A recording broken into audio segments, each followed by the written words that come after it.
ആരോരുമില്ലാതിരുന്ന എന്റെ ലോകത്ത് നീ നീ വന്നപ്പോൾ മാത്രമാണ് എനിക്കെന്റെ ജീവിതം ഇത്ര മനോഹരമാണെന്ന് മനസ്സിലാക്കാൻ പറ്റും. അറിയില്ല, നിന്നേക്കാൾ ഭംഗിയുള്ള ഒന്നിനെ എനിക്കിപ്പോ കാണാൻ കഴിയുന്നേയില്ല.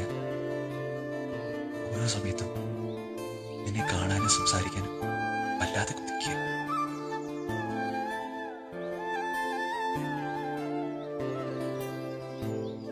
ഒരുപക്ഷെ ഈ ഭൂമിന്ന് വിട പറഞ്ഞു പോവുകയാണെങ്കിൽ പോലും എന്റെ ഹൃദയം നിനക്കായി മിടിച്ചുകൊണ്ടിരിക്കും. നിന്നോടുള്ള അഗാധമായിട്ടുള്ള പ്രണയത്തിൽ എന്താ പറയാ, അത് ഞാനിപ്പം മുങ്ങിപ്പോകുന്ന പോലെ എനിക്ക് തോന്നുന്നു. പിന്നെ എങ്ങനെ ഈ വിരഹ സാധ്യമാവല്ലേ? എന്റെ സാമീപ്യം നീ ആഗ്രഹിക്കുമ്പോൾ കണ്ണുകളടച്ച് ഹൃദയം കാതും ഒരു ശ്വാസത്തിനും നിന്നെയും കാത്തു ഞാനുണ്ട്. ഒരുപക്ഷെ ഞാൻ എന്തെങ്കിലും ഈ ലോകത്തുനിന്ന് വിട പറയുകയാണെങ്കിൽ തീർച്ചയായിട്ടും നക്ഷത്രങ്ങളെ പോലെ ദൂരെ നിന്ന്